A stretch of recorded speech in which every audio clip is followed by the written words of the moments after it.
ஞானவெளி மையடியார்களுக்கு ஆண்டிற்கு 2 நாள் பெருநாள்.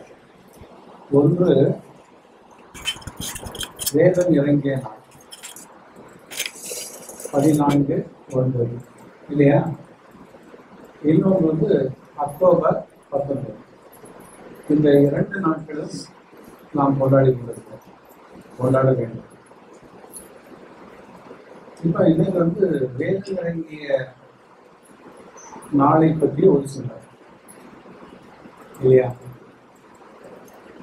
மனிதனை நல்வழிப்படுத்துவது வேதம். வேதம் என்பது மனிதனை நல்வழிப்படுத்துவது. வேதம்னாலே வித்துன்னு சொல்லுவாங்க. வேதனா வித்து, முளைப்பது. எதுல உயிர் சக்தி இருக்கிறதோ அதுதான் முளைக்கும் இல்லையா? அப்போ எந்த வித்துல உயிர் இருக்கிறதோ அது மரமாக தலைக்கும். இந்த வேதத்தை மறை என்று சொல்வது உண்டு. வேதத்தை எப்படி சொல்லுவாங்க? மறைன்னா மறைந்து இருப்பது, மறைக்க வேண்டியது. 2 பொருள் எடுக்கலாம். அது செய்வினை செயல்பாட்டு வினையில கொத்தி நிற்கும். மறை ஏன்னா அது வினை சொல்லாக இருக்கு. மறைக்கலாம், மறைக்க கூடாது, மறைக்கப்பட்டது, எப்படி பொருள் எடுத்துக்கலாம். அப்ப அந்த மறை என்பது எப்படின்னு சொல்லியாச்சுன்னா சாதாரண நிலைக்கு நமக்கு தெரியாது. அப்ப எது மறைந்திருக்கிறது என்றால் அருவம் மறைந்திருக்கும், உருவம் கண்ணுக்கு தெரியும். ஆற்றலே அருவத்துல தான் இருக்கு. அருவம் தான் ஆற்றல் நிற்கிறது. உருவத்தை இயக்குவதும் அருவம் தான். உருவத்தை இயக்குவதும் அருவம் தான். ஆனா நம்ம அதை உணர்வதில்லை. நாம என்ன பண்றோம்னு சொன்னா நாமளே இயங்கி கொண்டிருக்கிறோம், இல்ல உருவம் இயங்கி கொண்டிருக்கிறதுன்னு ஒரு மேலோட்ட அறிவை வைத்து வாழ்ந்து கொண்டிருக்கிறோம். அதனாலதான் பெரியவங்கள்லாம் சொல்றது உண்டு, யாரை பார்த்தாலும் அவங்க அருளை வாங்கிக்கப்பா. எதை வாங்க சொல்லுவாங்க? பொருளை வாங்க சொல்ல மாட்டோம். ஆனா இன்னைக்கு நம்ம எப்படி இருக்கோம்? யாரை பார்த்தாலும் பொருளை வாங்கலே அல்ல, எனக்கு அது வேணும், இது வேணும், கடன் வேணும் இல்லையா? உலக ரீதியான கர்ம பொருள்களை வாங்குவதில் தான் நம்ம அலங்கிட்டு இருக்கோமே தவிர அருளை கேட்பதில்லை. யாராவது ஒரு மகான்றது அருளை கொடுங்கன்னு கேட்டுக்கோமா? ஆனா வீட்டுல சொல்லி கொடுக்குறது என்ன சொல்லுவாங்கன்னா, பெரியவாழை பார்த்தா, சாமியை பார்த்தா, கோயிலுக்கு போனா சாமிக்கு அருள் வாங்கிட்டு வாடான்னு பார்த்தா. ஆனா நம்ம அங்க போய் என்ன சொல்லுவோம்? பத்தியில பாஸ் ஆகணும், சீக்கிரம் வேலை கிடைக்கணும், கல்யாணம் ஆகணும், இதுவா அருவம் இல்லையா? அப்போ நம்முடைய வாழ்க்கை முறையில் என்ன இருக்குதுன்னா பிழை இருக்கிறது, திசை திரும்பி இருக்கிறது. அந்த பிழையிலிருந்து நாம் பிழைத்துக் கொள்ள வேண்டும், தப்பித்துக் கொள்ள வேண்டும்.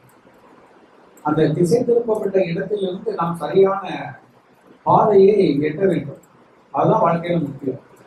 அதற்கு உதவுவதுதான் மறை. இப்ப எல்லாருக்கும் அறிவு இருக்கு. அறிவு இல்லாம மண்ணில் யாருமே பிறக்கிறது இல்லை. தாய் வயிற்றுல உருவாக்குற எல்லாருக்கும் அறிவு இருக்கு. அறிவு இல்லைன்னு யாரையுமே சொல்ல முடியாது. மண்டையை தொடர்ந்து பார்த்தீங்கன்னா மூளை இருக்கும், அதோட அளவுல இருக்கும்.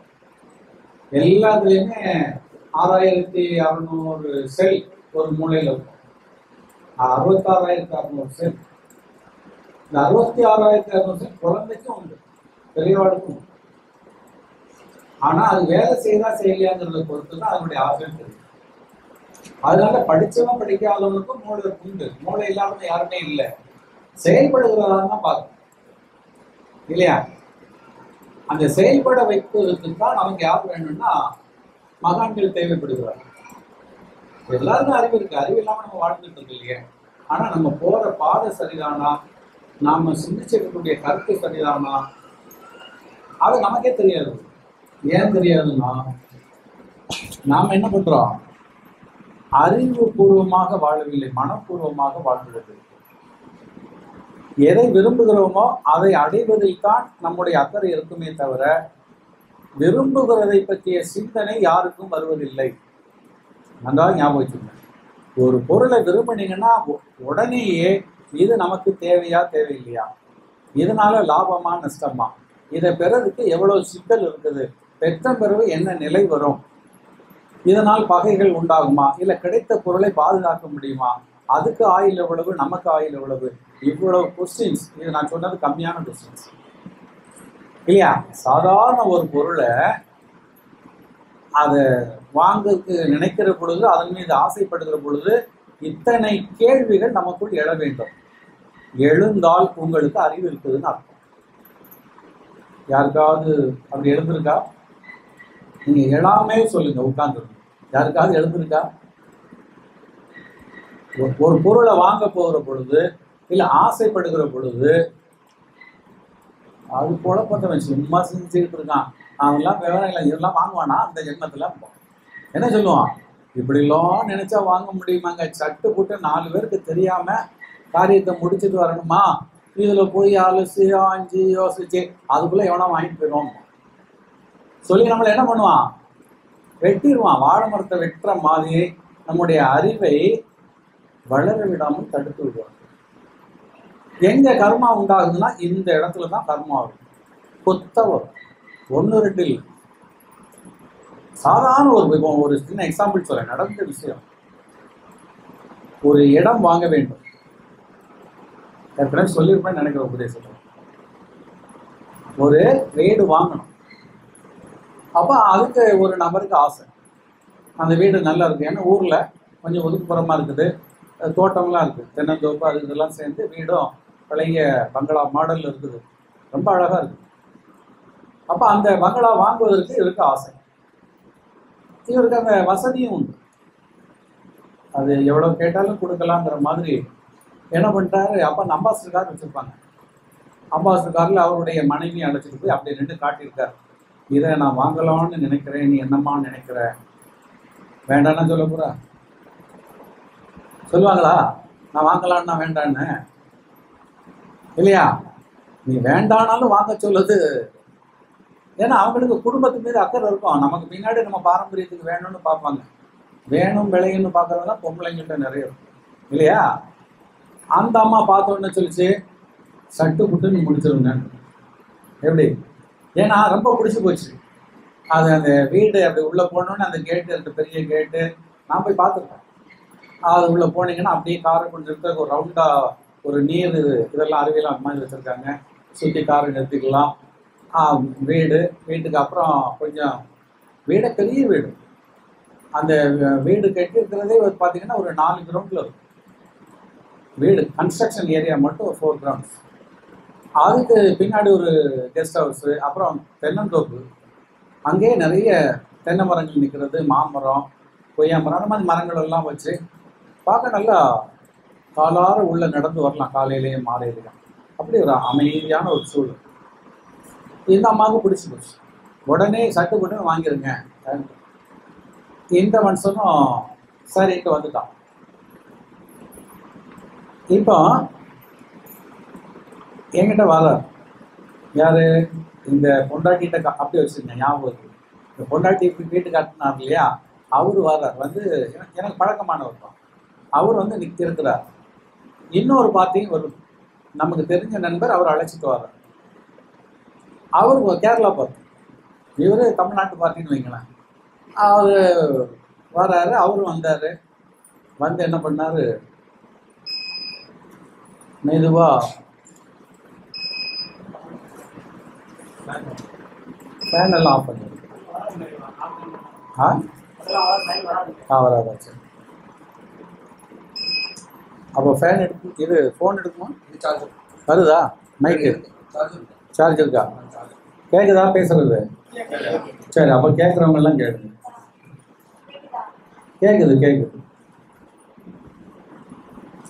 கேட்குது தானே இருக்கிறீங்க இல்லையா? கேளுங்க. அப்போ என்னாச்சுது, இன்னொரு நண்பரும் வந்து பக்கத்தில் உட்காந்துருந்தார்.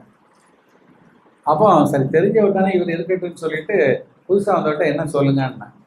இப்போ அவர் சொன்னார், ஐயா ஒரு வீடு ஒன்று விலைக்கு வருது, நான் அந்த வீடை வாங்கணும், அது எனக்கு கிடைக்குமா, முடிக்கலாமா என்கிற கேள்வியில் கேட்டார். வீட்டை பற்றியே சொல்லலை. வீடு எங்கே இருக்குது, யாருடைய வீடு, எவ்வளோக்கு வாங்க போகிறோம், அதெல்லாம் ஒன்றுமே இல்லாமல் ஜஸ்ட் மொட்டைக்கட்டையாக ஒரு வீடு இருக்குது, நான் வாங்கலாமா? அவர் சொன்ன உடனே நான் சொன்னேன், அந்த வீடு உங்களுக்கு வேண்டாங்க, அந்த வீடு உங்களுக்கு வேண்டாம் என்று நான் அவர்கிட்ட சொல்லிட்டேன். கொஞ்ச நேரம் அப்படியே யோசிச்சுட்டே இருந்தார். இல்லைங்க, அது வாங்கலான்னு முடிவு பண்ணிட்டேன். ஏன்னா நல்ல வசதியாக இருக்குது அந்த வீடு. அதனால் ஒரு நல்ல நாளாக பார்த்து நீங்கள் சொன்னீங்கன்னா போதும், மற்றதெல்லாம் நான் பார்த்துக்குவேன். அதை ரெஜிஸ்ட்ரேஷன் பண்ணுறதுக்கு ஒரு நல்ல நாள் வேணும் அப்படிங்கிற மாதிரி சொன்னார். நல்ல நாளாக பார்த்து சொன்னால் போதும், மற்றதை நான் பார்த்துக்கிறேன். சரி, நாள் தானே கேட்குறீங்க, நாளை சொல்கிறதுல என்ன குறை இருக்குது இல்லையா? இந்த மாதம் வேண்டாம், இதை விட்டுருங்க, அடுத்த மாதம் பண்ணிங்க. அப்போ அவர் வரும்போது ஆணி முடியுது, ஆடி ஆரம்பம்னு நினைக்கிறேன். நீங்கள் ஆவணியில் முடிங்க, அது நல்லா இருக்கும்னு சொல்லி விட்டேன். அவரும் போயிட்டார். இந்த பக்கத்தில் இருந்தார் இல்லையா, இவர் என்ன பண்ணார், வாய் திறக்காமல் இருந்தார். அவர் போயிட்டார். போனதுக்கப்புறம் நானும் ஒரு விஷயமா தான் கேட்க வந்தேன். எப்படின்னார், இல்லை இப்போ நான் மூட் சரியில்லை. ஏன்னா அவருக்கு வேண்டான்னு சொல்லிட்டேன். சொன்னதுக்கு பிறகு அவர் என்ன பண்ணுறாரு, எனக்கு ஒரு நாளில் கொடுங்கங்கிறாரு. அது தானே போய் மாட்ட போகிற மாதிரி இருக்குது. அதுவும் என்ன ஒரு மாதிரி பாதிக்குது, மனசு கஷ்டமாக இருக்குது. இந்த நேரத்தில் நீங்கள் கேட்டு நான் உங்களுக்கு நம்ம பிறகு பேசிக்கலாமே என்ன, சரின்னு சொல்லிட்டு எழுந்து போயிட்டார். நடந்த நிகழ்வு. அதுக்கப்புறம் பார்த்தீங்கன்னா ஒரு 15-20 நாள் கழித்து இவர் வர்றாரு என்கிட்ட. யார், நம்ம நண்பர் வர்றார், இந்த வீட்டுக்காரியை காட்டினாங்களா அவர் வர்றார். இப்போ இவர் வந்து சொன்னார், எப்படி நீங்கள் கரெக்டாக சொன்னீங்கன்னாரு. என்ன கரெக்டாக சொன்னேன்? அப்போ இதுவரை நான் எல்லாம் தப்பாக சொன்னேன் இல்லையா? நீங்கள் கரெக்டாக இப்போ சொன்னீங்கன்னு. ஏயா அப்போ நான் இதுவரை தப்பாக சொல்லிட்டு இருக்கேன்? இல்லை, அது இல்லை, அந்த வீடை நான் வாங்கணும்னு இருந்தேன், நீங்கள் அவனை வாங்க வேண்டாம்னு சொல்லி அனுப்பிட்டீங்க இல்லையா, அப்போ நமக்கு ஒரு கிடைக்கிறதுக்கு வாய்ப்பு இருக்குதுன்னு. நீ எந்த வீடு நீ சொல்லலையே, நல்லா சிந்திக்கணும். நான் அப்படியே ட்ராப் பண்ணுறேன் உங்களுக்கு. அவர் வந்து வீட்டை பற்றியோ அவர் மனசில் எல்லாம் வச்சுருக்காரு. நம்ம வாழ்க்கையில் இப்படி தான் கெட்டு போகிறோம். நம்ம மனசில் வச்சுருக்கிறதுலாம் எல்லாருக்கும் தெரியும், எல்லாத்தையும் சொல்கிற மாதிரி நினச்சிட்டு அலையிறோம். விளங்க சொல்வது இல்லை, அதனாலே சிக்கல் வரும். தெளிவாக சொல்ல தெரியும். இவர் வந்து சொல்ல வந்தார், ஆனால் சொல்லவே இல்லை. ஆனால் என்ன நினச்சிக்கிட்டாங்கன்னா சொன்ன மாதிரியே நினச்சிட்டு போயிட்டார். அவருக்கு என்ன சிச்சுவேஷன் வந்ததுன்னா, அவரு ஒரு வீட்டுக்கு சொல்ல வந்தார், ஆனால் இவர் அந்த வீடு தான் கேட்க வந்தார்னு அப்போ தெரியாது. ஏன்னா இவரு இடத்த சொல்லலையே. அதுக்கப்புறம் இந்த 15 நாள் கழிச்சு என்கிட்ட வரும்போது அதுக்கு இடையில ஒரு தடவை அந்த வீட்டு ஓனர் போய் மீட் பண்ணியிருக்கார். அங்கே போன இடத்துல இதே மாதிரி அவரும் வந்து உட்கார்ந்துருக்கார். யார்கிட்ட? ஏன் முன்னாடி அவர் இருந்த மாதிரி ஓனருக்கு முன்னாடி இவர் போயிருக்கிற அவரும் வந்து இருக்கிறார். அவர் என்ன சொல்லிட்டாரு, எவ்வளவு காசானாலும் பரவாயில்ல, எனக்கு தானே வீடு நான் எவ்வளோ வேணாலும் நான் தரேன், எனக்கு இதை கொடுத்துருங்கன்னு. இவருக்கு பொண்டாட்டி வேணும்னு ஒத்த காலில் நிற்கா. இந்த முதல்ல கேட்ட மாதிரி கதை தெரியுமா, முதல்ல குரங்கு கதை இல்லை, பொண்டாட்டி சொல்லிட்டா இல்லைன்னா அவ்வளோதாங்கிற மாதிரி. இவரும் கொஞ்ச நேரம் யோசிச்சுட்டு அவர்கிட்ட சொல்கிறாரு, நீங்கள் எவ்வளோ ரேட்டுக்கு கொடுக்க போகிறீங்கன்னு. அவர் ஒரு ரேட்டை சொல்லியிருக்காரு, அதோட நான் கூடுதல் தரேன்னு இவர் சொல்லணும்னா அவருக்கு வீம்பு. யாருக்கு? மலையாளத்துக்காரு. நான் தான் வாங்க போகிறேன், நீங்கள் போயிருங்கன்ட்டு. இவருக்கு ஒன்றும் சொல்ல முடியல, ஏன்னா இவர் கொஞ்சம் சாப்பிட்டான் நாடு. இப்படி எதிர்த்து பேசுகிறாரு, பகைக்கு வர்றாரு. இவர்கிட்ட போய் நம்ம என்ன பண்ணுறது? சரி, என்கிட்ட வந்து இதை சரி செய்யலாம் அப்படின்னு சொல்லி தான் வர்றார். 2வது முறையாக வர்றார். வந்து சொல்கிறாரு, நீங்கள் அவனை அனுப்புனது அன்னைக்கு சரிதான், கிடைக்காதுன்னு சொல்லி, அதனால எனக்கு நம்பிக்கை இருக்குது, அது அவனுக்கு வரக்கூடாதுன்னாரு. யாருக்கு என்ன விவரமாக சொல்லுன்னு இப்போ தான் சொன்னார். அன்னைக்கு நான் வந்து ஒரு இருந்தார், அவர் ஒரு வீடு சொன்னார் இல்லையா, அந்த வீட்டில் தான் நானும் கேட்டிருக்கேன், என் மனைவியை கூட்டு போய் காட்டியிருக்கேன், அந்த மாதிரி வேணும்னு சொல்லிட்டாங்க. எப்படியாவது அந்த வீட்டை முடிக்கணும்னு நான் நினச்சிட்டு இருக்கும்போது தான் இவர் வந்து உங்கள்கிட்ட கேட்டிருக்காரு. எனக்கு அந்த வீடு தான் தெரியாது. அப்புறம் போன பிறகு பார்த்தா அந்த ஓனருக்கு அவரும் வந்து நிற்கிறார், நான் சொல்ற ரேட்டை விட கூடுதலாக தாரேன்னு சொல்லிட்டு இருக்கிறார். அவரை எப்படி விரட்டுறது வேண்டாம்னு சொல்ல எனக்கு முடியல. ஆனால் அந்த வீடு எனக்கு எப்படியாவது அமையணும், நீங்கள் தான் முடிச்சு கொடுக்கணும்னு. புரியுதா? கதை புரியுதா? அந்த வீடை எனக்கு எப்படியாவது எனக்கு வாங்குறதுக்கு நீங்கள் வழி சொல்லணும், எப்படி வாங்குறது, அந்த ரேட்டெல்லாம் எனக்கு அமையணும்னு. இப்போ நான் சொன்னேன், அந்த வீடை இப்போ யாரும் வாங்கக்கூடாது, நீயும் அவனை யாரானாலும். ஏன்னா அவன் சொல்லும் போதே எனக்கு அந்த வீடு தெரிஞ்சு போச்சு. அந்த ஆள் நான் ஒரு வீடு வாங்க போகிறேன்னு சொன்னார் இல்லையா, சொல்லும் போதே நான் வீட்டை பார்த்துட்டேன். இவருக்கு ஒரு சிரிப்பு லேசா. என்ன நினைச்சிட்டாருன்னா, மலையாளி 2வது என்கிட்ட வந்து எப்படியாவது எனக்கு அதை முடிச்சு கொடுக்கணும்னு சொல்லி நான் அவரு பக்கம் சாஞ்ச மாதிரியும், நம்ம ஆளுகளுக்கெல்லாம் புத்தி போகுங்க. அதனால இவனை கலத்தி விடுறதுக்காக நான் என்ன பண்றேன், நான் இப்படிலாம் சொல்றேன்னு நினைச்சிட்டு, அது எப்படி நீங்க இங்க இருந்துகிட்டே பார்த்துட்டேன்னு சொல்றீங்க, வீடு போய் உங்களுக்கு தெரியுமான்னு. ஏன்பா நீங்க போற இல்ல, போய் ஒரு கட்டிங் வரும், கட்டிங் வந்து போன உடனே நீளமா இருக்கு காம்பவுண்டு, இங்க ஒரு கேட்டு அங்க ஒரு பெரிய கேட்டு, உள்ள போற நடுவுல வந்து அது ஒரு நீர் தொட்டி மாதிரி வச்சு தண்ணி அப்படி தெளிக்கிற மாதிரி இருக்கு, இந்த பக்கம் அப்படி சுற்றி கார் கொண்டு விடுறதுக்கு ஷெட் இருக்கு, தென்னந்தோப்பு அது இதெல்லாம் இருக்குதான். அப்படியே ஷாக் ஆயிட்டான். ஆமா நீங்க சொல்ற, அதான் அவர் சொல்லும்போது அதெல்லாம் கேட்காது, இந்த ரகசியம் உனக்கு வேண்டாம், நீ வந்தது உனக்கு வீடு வேணுமா வேண்டாமா அதோட நிறுத்திக்கணுமே தவிர நான் இப்படி சொல்றேன் எனக்கு சொல்றேன்னா அது உனக்கு தேவையில்லாத வேலை இல்லையா. இப்ப நான் சொன்னது சரியா தப்பான்னு மட்டும் நீ பாருன்னு. ஆமா கரெக்ட் தான், நீங்க சொல்ற அதே வீடு தான், நீங்க போய் பார்த்துட்டு வந்தீங்களான்னு என்கிட்ட அடுத்தால கேட்கலாம். நான் ஏன் போய் அதை பார்க்குறேன், எனக்கு அதுக்கு என்ன சம்மந்தம் இருக்குது, நான் என்ன வாங்க போறேன், என்கிட்ட அந்த அளவு காசு இல்லை, எனக்கு வீடு தேவையில்லை. இப்போ கொஞ்சம் அவன் இப்போ அந்த வீடு என்ன பண்றதுன்னா, அந்த வீடு வாழ்வதற்கு தகுதி இல்லை, வாஸ்து சரியில்லை, அதனால தான் அந்த வீடு பூட்டியே கிடக்குது. அந்த ஆளும் விற்கிறதுக்கு நிறைய முறை அலைஞ்சிருக்கிறார், சரியான ஆள்கள் மாட்டல. இப்போ நீங்க 2 பேரும் போய் மோதிருக்கிறீங்க, யாருக்கு 7:30 ஆரம்பிக்கிறது தெரியல, யாருக்கு 7:30 ஆரம்பிக்க போகுதுன்னு தெரியல. இல்ல பொண்டாட்டிகிட்ட என்ன சொல்றது, அது நீ தான் உன்கிட்ட நாம சொல்ல முடியுமா, நீ தான் பார்த்துன்னு அந்த வேலை இல்லை, வாங்காத நான் சொல்லியாச்சு, கேட்டா கேள்வி, இல்லை வாங்க போறேன்னா வாங்காது, ஒன்றும் சேர்ந்த விஷயம் இல்லையா. அவனை டிஸ்போஸ் பண்ணிட்டேன், போயிட்டான். அந்த கேரளா பார்த்து இருக்காரு இல்லையா, அவரும் இதே மாதிரி திங்க் பண்ணுறாரு, கூட்டிட்டு வந்தவர்கிட்ட சொல்லிருக்காரு, நீ கூட்டு போனிய அவருக்கும் இந்த வாங்கணும்னு இன்னொருத்த வந்தான் இல்லையா, அவங்க 2 ரொம்ப டீப்பஸ்டான, ஏன்னா எங்கிட்ட இருந்து பார்த்துருக்கானே. இப்போ அவன் என்ன நினைச்சிட்டானா, மலையாளத்தான் நான் இவருக்காக தான் அவரை வாங்கக்கூடாதுன்னு சொன்னேன்னு நினைச்சிட்டு அவன் திங்க் பண்ணிட்டான். 2 பசங்களும் யார என்ன நம்புற மாதிரி இல்லை, அவன் அந்த கணக்கு போட்டு இப்போ என்ன சொல்லிட்டான், அவர் வாங்கக்கூடாதுன்னு சொன்னார் இல்லையா, நான் வாங்கி காட்டுறேன்னா பாரு. வாங்கி அங்கே இந்த ஆத்துவா கோயில்னு ஒன்று இருக்குது கேரளாவில், அது திருவனந்தபுரம் போகிற வழியில் ஆத்துவா கோயில்னு சொல்லுவாங்க, ரொம்ப ஃபேமஸானது அம்மன் கோயில். அந்த அம்மன் பக்தர் அவர் யாரு, அந்த மலையாளத்துக்காரர் வந்து அம்மன் பக்தர். அதனால சொல்லிட்டார், நான் ஆத்துவா கோயில் எல்லாம் போய் வேண்டிட்டேன், அந்த அம்மா என் கூட நின்று இதை முடிச்சு தருவான், யாராலும் இதை நிறுத்த முடியாது, நான் அந்த வீடை வாங்கி குடி போவேன். ஆச்சுதா.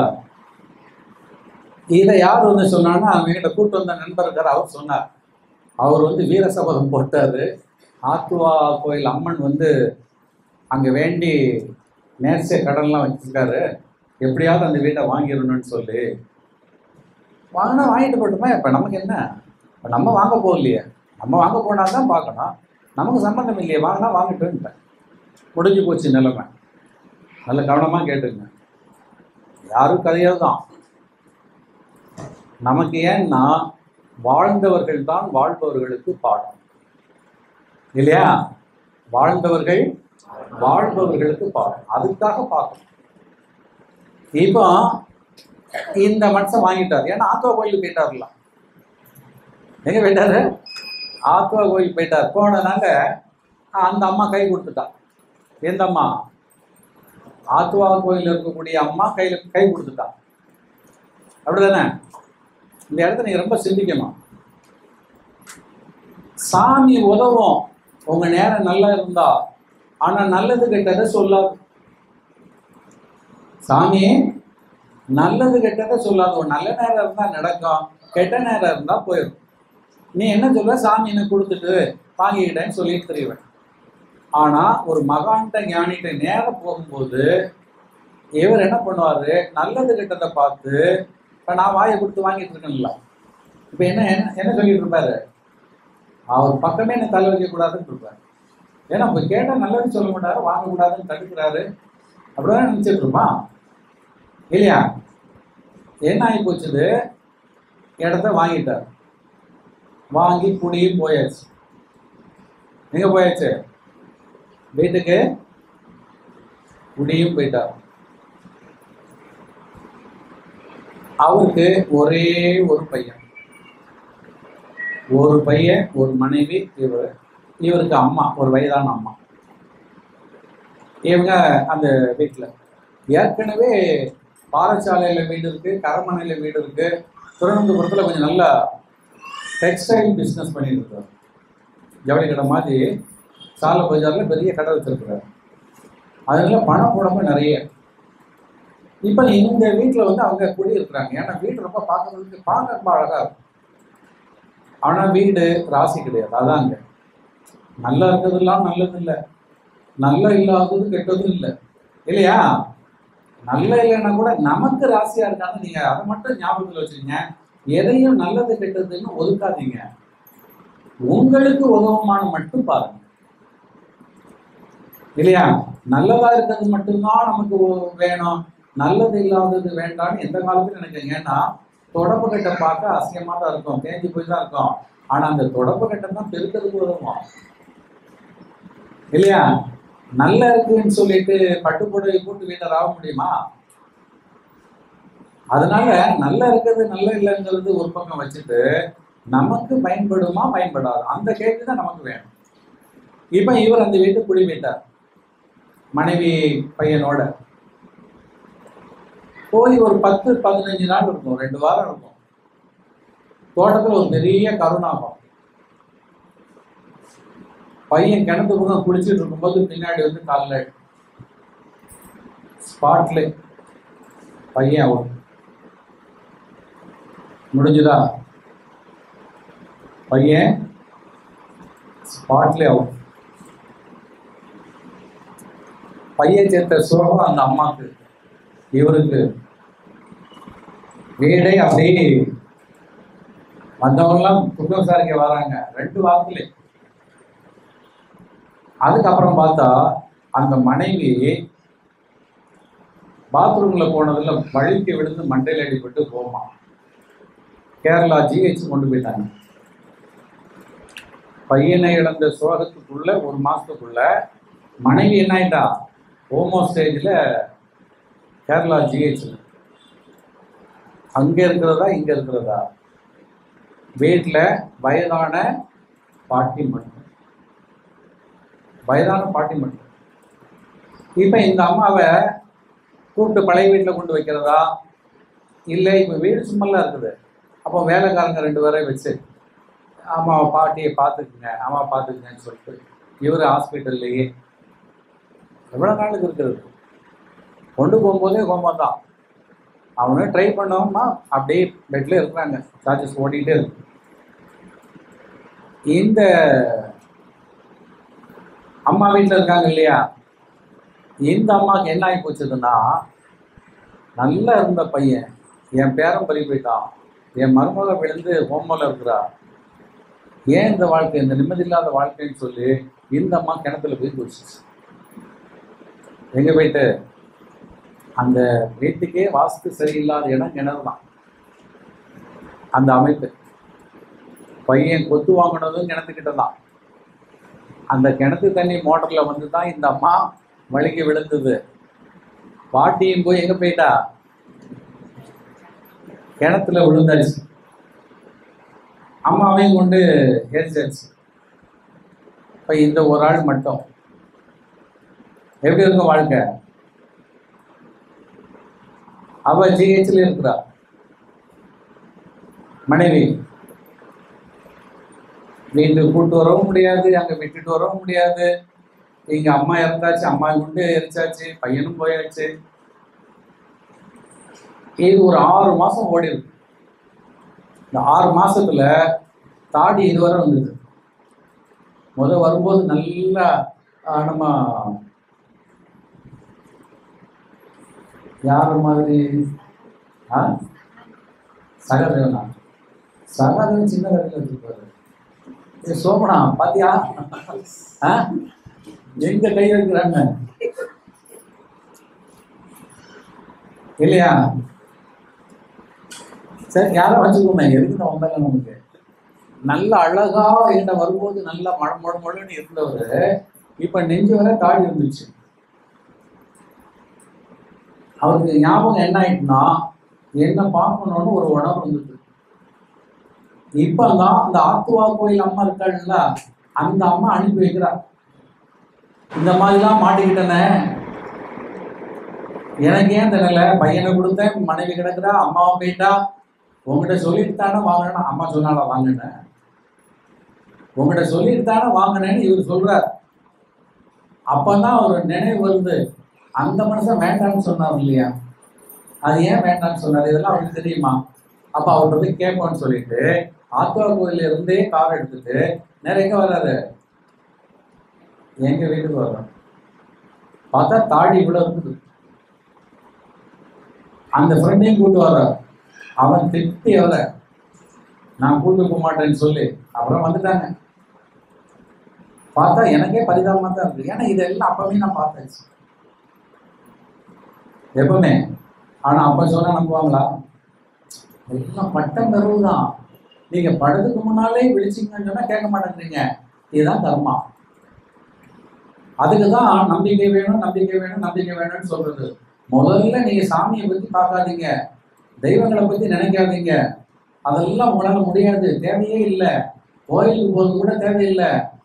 முதல் என்ன வேணும்னா, நம்ம மனம் இருக்குது பாருங்க, இந்த மனதை நம்பக்கூடியதாக முதல் மாத்துங்க, நம்பிக்கை உடையதாக மாத்துங்க. கர்மாவை பத்தி தெரிஞ்சுக்கங்க. நம்ம தகுதி என்ன, நம்ம பிறப்பு எதுக்கு, நம்ம கர்மா என்ன இருக்குது, எதுக்கு வாழ வந்திருக்கோம், எவ்வளவு நாள் வாழ வந்திருக்கோம்னு நம்ம தத்துவத்தை, நம்ம கர்மாவை தெரியணும். அதுக்கும் பிறகுதான் சாமியை தேடணும். இங்க தலைகீழ நடக்குது. இவன் போய் ஆஞ்சநேயர்கிட்ட போய் நிற்கிறான், ஆஞ்சநேயர் வழிபாடு பண்ண முடியுமே, எதுக்கு? நல்ல பொண்ணு கிடைக்கணும்.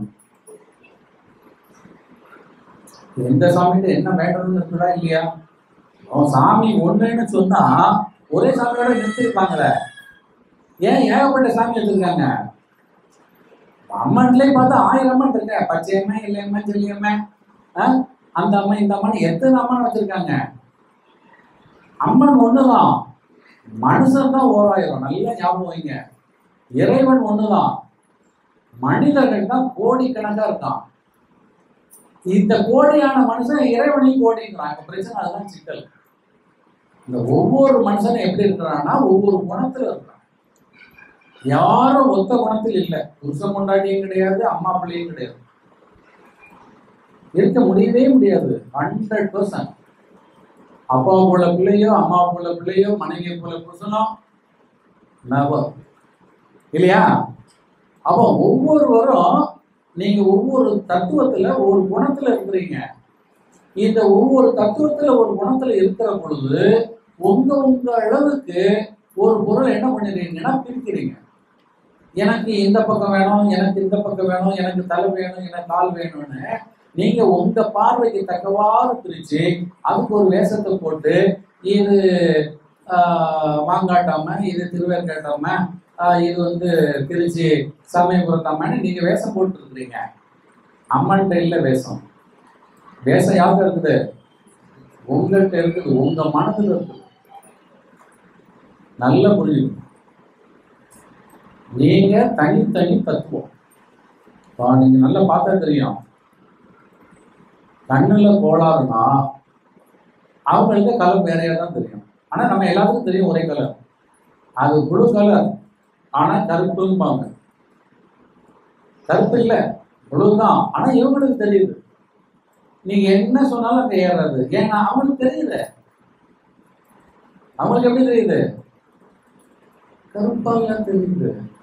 அடிச்சு சொல்லுவாங்க. 4 நம்பர் கேஸ் எல்லாம் இப்படிதான் மாட்டோம். 4 நம்பர்லாம் என்ன பண்ணோம்? அடிச்சு பேசும். ஏன்னா அவங்க தத்துவம் அப்படி. 4 மட்டும் இல்லை, எல்லா இதுலையுமே ஒவ்வொன்றும் அது வேற. பொதுவாக சொல்றேன் இல்லையா? அப்போ ஒவ்வொரு மனிதனுமே ஒவ்வொருத்தரும் ஒவ்வொரு தத்துவம். யாரும் ஒருத்தனுக்கு ஒருத்தன் ஜாயின் கிடையவே கிடையாது. சும்மா அப்படி நடிச்சுக்குவோம். ஏன்னா ஒத்து போகணுமே, இருக்கிறவரை அட்ஜஸ்ட் பண்ணணுமே, வேற வழி இல்லையேன்னு தான். ஆனா டேஸ்ட் வேற.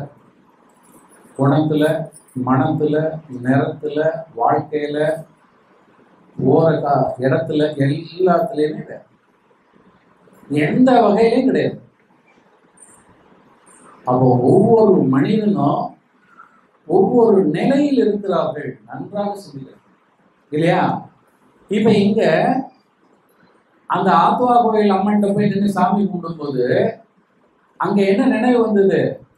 அம்மா உன்னை வேண்டிட்டு தானே நான் போனேன், எனக்கு ஏன் இந்த சிக்கல் போது அம்மா முதலும் போன்னு சொல்லல, இப்பவும் வேண்டான்னு சொல்லல. அம்மா அம்மாவா தான் இருக்கா, ஓ மனம் தான் இருந்து ஆடிட்டு இருந்தது. அப்ப இப்பதான் அவனுக்கு கண்ணு திறக்குது. என்னன்னா, இங்க ஒரு ஆள்கிட்ட போய் கேட்டோமே, அந்த ஆள் வேண்டான்னு சொன்னாரேன்னு சொல்லி இப்போ அவரை போய் பார்ப்போம், ஏன் வேண்டான்னு சொன்னாரு. அவருக்கு இதெல்லாம் முதல் தெரியுமா? தெரிஞ்சிருந்தா சொல்லலாம் இல்லையா? வாங்காதீங்கன்னு சொல்லி இப்படின்னு சொல்லி தான் நான் வாங்கியிருக்க மாட்டேன். அவர்கிட்ட போய் பையன் செத்து போவான்னு சொன்னா விட்டு வைப்பாரு என்ன? இல்ல அப்படி சொல்லதான் நல்லா இருக்கா? அப்படி சொல்லிட்டா என்ன ஆகும் தெரியுமா? என் பையன் 100 வயசு வாழக்கூடியவன், இந்த மனுஷன் வாய வச்சா இவன் கருணாக்கு என் பையனை கொத்திட்டு, இந்த கருணாக கொத்தல, என் கருணாக்கு கொத்துச்சுன்னு எனக்கு ஒரு கருணாக்கு பட்டத்தை தருவார். அதெல்லாம் நடக்கும். அதனால்தான் யாருமே மகான்கள் என்ன பண்றது இல்லைன்னா வாய்க்கு சொல்றது இல்லை. ஏன்னா அந்த பக்குவம் உங்களுக்கு இல்லை. சொன்னா ஏத்துக்கிற பக்குவம் இருந்தா சரி. நீங்க எல்லாத்தையுமே உங்க சாதகமா தானே பார்த்துட்டு இருக்கிறீங்க. எதை சொன்னாலும் நமக்கு சாதகமா இருக்கணும். நமக்கு சாதகம் இல்லைன்னா அவங்க லாய்க்கு இல்லை, இல்ல அது சரியில்லை, அது ஒத்து வராது, வேற பார்த்துக்கலாம். இது இயல்பு. ஏன்னா நமக்கு அந்த படிப்பு இல்லை. அதுதான் நான் சொல்ல வரேன். ஆரம்பத்துல உங்களுக்கு கற்றுக் கொடுக்க வேண்டிய பாடம் கர்ம பாடம். அந்த கர்ம பாடத்துல ஊர் கர்மா இல்லை, உங்க சொந்த கர்மா. திருமூலர் சொல்வார், தன்னை தானறிய தனக்கு ஒரு கேடில்லை, தன்னைத்தான் அறியாமல் தானே கெடுகின்றான். ஒரு பையன் பிறந்த உடனே அவனுக்கு ஒரு குருவை காட்டணும். அம்மா அப்பாவை காட்ட வேண்டிய தேவையில்லை. அதான் பிறந்தாச்சு, இந்த தாய்ட்ட தானே பிறந்திருக்கான், இதுதானே அப்பா. நீ இதான் அப்பா இதான் அப்பான்னு சொல்லி என்ன லாபம்? இன்னும் 2 நாள் பிற போறாரா? அவதான் பெற்று தொலைச்சாச்சு. அம்மாவும் வெளியே எடுத்து விட்டாச்சு. அம்மா கர்ப்பம் அதோட முடிஞ்சு போச்சு. எப்ப பிள்ளைய ஒரு தாய் பெற்றாலோ அவளுக்கு அந்த பிள்ளைக்கு உள்ள பந்தம் முடிந்து விட்டது, போன ஜென்ம கர்மா. அப்ப அதுக்கு பிறகு அந்த குழந்தைய சீராட்டி பாராட்டி கழுவி வளர்க்கிறாள் இல்லையா, இதெல்லாம் கடன். பிள்ளை அதுக்கெல்லாம் கூடி கொடுக்கணும். அதுக்குதான் அம்மாவை கண்கலங்காம கடைசி வரை காப்பாத்துன்னு சொல்ல காரணம். பெற்றவளை காப்பாற்ற வேண்டிய கடன் என்னன்னா, பேச தெரியாம தொட்டிலேயே ஆய் போயிட்டு கிடக்கும் போது எடுத்து கழுகி நினைச்சு உங்களை இல்லையா ஆளாக்கியிருக்கா இல்லையா, அந்த கடனுக்கு தான் நாம செய்ய போறோம். பெத்த கடன் கிடையாது. அதுதான் நம்ம சொல்லுவோம். யார் பெற சொன்னா? பையன் கேட்பான், நான் பெற சொல்லணும். அவங்க ஆசைக்கு பெற்றுக்கிட்டாங்க, அதுக்கு நான் என்ன பண்றது? அவங்க ஆசைக்கு பெறலப்பா, உன் கர்மா தான் நீ உள்ள நுழைஞ்ச. இதெல்லாம் கர்மா பாடத்தை முதலே நம்ம சொல்லி கொடுத்துருந்தோம்னு வச்சுங்களேன், இந்த சிக்கல்லாம் வரும். அப்போ ஒரு குழந்தை பிறந்த உடனே பெற்றவங்க அம்மா அப்பாவை சொல்றதெல்லாம் ஒரு பக்கம் வச்சுட்டு முதல்ல ஒரு குருவை தேடணும். அது நம்ம பாரம்பரியத்துல இல்லை. ஒரு காலத்துல இருந்து சித்தர்கள் கோட்பாடு, சித்தர்கள் காலம்னு ஒண்ணு இருந்தது. அதெல்லாம் கோடி வருஷத்துக்கு முன்னாடி, இப்ப இல்லை. அது 3 ஊழி தாண்டி விட்டது. அதெல்லாம் போய் என்னென்னலாமோ உள்ள கலப்படும். புரியுதா? அப்போ அந்த ஆரம்பத்துல என்ன இருந்ததுன்னா, அந்த குழந்தைய பிறந்த உடனே அந்த வயிற்றுல வலி வருதும் போது குரு ஏற்கனவே இருப்பார் இல்லையா, குலதெய்வம் அவர் தான். குலதெய்வம் யாரு? குரு தான் குலதெய்வம். அந்த குடும்பத்துக்கு அந்த குலத்துக்கு அவர் தான் இல்லையா. அப்ப அவர் சொல்லுவாரு, என்னைக்கு குழந்தை பிறக்கும், எத்தனை மணிக்கு பிறக்கணும்லாம் டைம் கொடுத்துருவாரு. கொடுக்கும் போது எத்தனை மணிக்கு சொல்லிட்டாருன்னா, அந்த டைமுக்கு குழந்தை பிறக்கும் போது பிறந்த உடனே முதல்ல அவரை வர சொல்லி, வசதியானவங்களா இருந்தா இவங்களே அங்க போய், இந்த காலம் நடந்தது. ஒரு காலத்துல வசதி இல்லாம இவங்கள பார்ப்பாங்க. ஏன்னா அரசர்மார்கள் இல்ல பெரிய வணிகர்கள் இவங்களெல்லாம் குருவை சார்ந்து வாழ்ந்தார். மற்றவங்களுக்கு வேலை செய்யறவங்களுக்கு என்னத்தை கேட்கறது? காலைல விடிஞ்சா வேலைக்கு போனோம், கிடைக்கிறத வச்சு சாப்பிடணும், படுத்துக்கணும், அப்படியே வாழ்ந்துட்டாங்க. அதனால குருனுடைய பலன் தெரியாது. பணத்துல புழங்குறவனும் வசதியில் இருக்கிறவனும் குரு தேவைப்படுது. ஏன்னா சிக்கல் இல்லாம வாழ்றது. அப்ப இவங்க என்ன பண்ணுவாங்கன்னா, அந்த குருட்ட சொன்ன உடனே குரு அந்த குழந்தை பிறந்த உடனே என்ன பண்ணணும்னா, வெற்றிலையில் தேன் தேய்த்து, வெற்றிலையில் தேன் தேய்த்து, வெற்றிலை பச்சை வெற்றிலை ஒண்ணு எடுத்து அதுல தேனை தடவி அந்த குழந்தைக்கு நாவல எங்கன்னா நுனி நாக்கு, ஏன்னா நுனி நாக்கு தான் இனிப்பு, உள்நாக்கு கசப்பு. அந்த நுனி நாக்குல அந்த வெற்றில தேய்ச்ச தேன் இருக்கு பாருங்க, அதை எடுத்து அந்த நுனி நாக்குல கொடுத்துட்டு அந்த குழந்தை யாருன்னு ஏற்கனவே நினைச்சு வச்சிருப்ப. ஏன்னா கரு உண்டாடுறோன்னே தெரியும். ஒருத்தருடைய ஜாதகம் எப்ப உண்டாகுதுன்னா, தாயினுடைய கருவுல நீங்க உண்டாகுறீங்க இல்லையா, அப்பவே ஜாதகம் ஆரம்பிச்சிச்சு. மண்ணுல பிறந்த போது கிடையாது. இது வழியில வந்த இடம் இல்லையா. நம்ம ஜனன ஜாதகம் பிறந்த பிறகு எழுதி வச்சிருக்கிறோம். அதுல ஒண்ணும் கண்டுபிடிக்கவே முடியாது. அந்த குழந்தை எப்ப தாயினுடைய பெண்ணின் சுரோனிதமும் ஆணின் விந்தும் கலந்து மாறுகின்ற பொழுது, அது கருத்தரிக்கின்ற பொழுது என்ன வரும்னா, கண்ணினுடைய மணி உண்டாகும். பாப்பா முதல் உண்டாகக்கூடிய உறுப்பு அதுதான், அந்த கண்மணி உண்டாகும். அங்கதான் அந்த குழந்தையினுடைய ஜாதகம் உண்டாகுது. இதை அவர் புரிஞ்சு வச்சிருப்பார். எப்போ, ஏன்னா குரு தொடர்பு உங்களுக்கு இருந்துட்டு இருந்ததுன்னா, அந்த குழந்தை பிறக்கிற உண்டாகிற நேரத்துல சொல்லிடுவார், இது யார் வர்றான்னா, இந்த ஜென்மால உனக்கு இவ்வளவு கடன் வாங்கியிருந்து அவ்வளவு பிரச்சனை இருந்து அவன் தான் பிறகு. நிறைய பாத்தீங்கன்னா பிள்ளைனால தாய் என்ன பாடுபடுறாங்க, தலையில அவ்வளவு நெருப்ப வச்ச மாதிரி அலையிறாங்க. சொன்னா கேட்க மாட்டேங்கிறான். இவ்வளவு படிச்சு வளர்த்து ஆளாக்குனவரை நம்ம மதிக்கவே மாட்டேங்கிறான். அவனால ஏன் பேர் கட்டும் போது சொல்லி தெரியுறாங்க நிறைய தாய்மார்கள். கொஞ்சம் யோசிச்சு பாருங்க இல்லையா. ஏன் நம்ம பெற்ற பிள்ளை தாங்க, நமக்கு ஏன் இந்த கேடு? நீங்க பெற்று கொடுத்தீர்களா தான் சொல்லுவேன், it's not your own product இல்லையா. நீங்க அதை பெற்று கொடுக்குறீங்க. யாரோ ஒருத்தன் உன் வயிற்று வழியா வெளியில வரான். அந்த இரவல் வயிற்ற என்ன கொடுத்துருக்க, வாடகை கொடுத்துருக்குற. அதான் இப்ப நடக்குது இல்லையா, வாடகை தாய் தான் எல்லாமே. அந்த கரு அப்படி ஒரு 9 மாசத்துக்கு இருக்கிறது வர, அந்த 9 மாசம் என்னன்னா, ஏற்கனவே நீ அவனுடைய சண்டை கிண்ட போட்டு பிரச்சனை எல்லாம் பண்ணியிருந்தேன்னா அந்த அவஸ்தை தான் தரும். எல்லா குழந்தையும் சுமூகமா பெறப்போறது இல்லையா. உள்ள கிடந்து குத்துதுங்கிறா, உடையுதுங்கிறா, மிதிக்குதுங்கிறா, அப்புறம் சிசேரியனா பண்ணுங்கிறாங்க, என்ன பாடெல்லாம் பண்றாங்க. உயிரை இழந்துலாம் 2வது பிறக்கிறாங்க. அதுக்கு பிறகு மறந்து போயிடும். அந்த வழியில இருக்கும் போதுதான் சொல்லுவாங்க, இந்த மனுஷனோட அவனை கண்ணுனாலே கொண்டு வராதன்பா. அப்புறம் குழந்தை பெரும் எங்க அவர முதல் காட்டு விட்ட பிள்ளைக்கு அவர் கையில் கொடுத்தியா, அதுக்கப்புறம் மாமோ என்னாச்சு மாமோ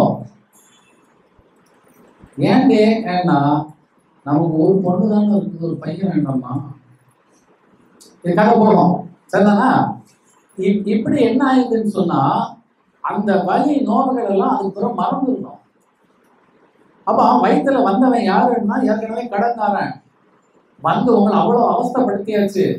அவ்வளவு அவஸ்தைக்கு பிறகு அந்த பையன் பிறந்து போறான்னு வச்சுக்கோங்க. இது அந்த குரு பார்ப்பார். அப்பதான் சொல்லுவார், இது நல்ல பிள்ளை இல்லையே, இந்த பிள்ளைனால நீங்க அவஸ்தைப்பட போறீங்களே. ஏன்னா தசரதனுக்கு என்னாச்சு, கோசலைக்கு வயிற்றுல குழந்தை வந்தாச்சு. வசிஷ்டர் பார்த்தார், ஏன்னா அவர் தான் குரு. வசிஷ்டர் தெரிஞ்சு போச்சு, மண்டை போட வைக்க போதுக்கு ஆள் வந்துட்டாங்க. யாரால சாகுறார் வசிஷ்டர்? ராமரால தான் சாகுறார். சொல்ல முடியாது, சொன்னா வெட்டிடுவார். ஏன்னா முதல் ஆண் வாரிசு. ஒரு பொண்டாட்டி 2 பொண்டாட்டியா, கதையை விடுங்க, நமக்கு அது வேண்டிய கருத்து தான் வேணும். கோலாகலமா கொண்டாடுறான் தசரதன். ஆனா மூஞ்சி சிரிக்காமலே இருந்த ஒரே மனுஷன் யாருன்னா வசிஷ்டர். ஏன்னா இவனால இவனுக்கு நல்லது இல்லை. யாருக்கு இல்ல?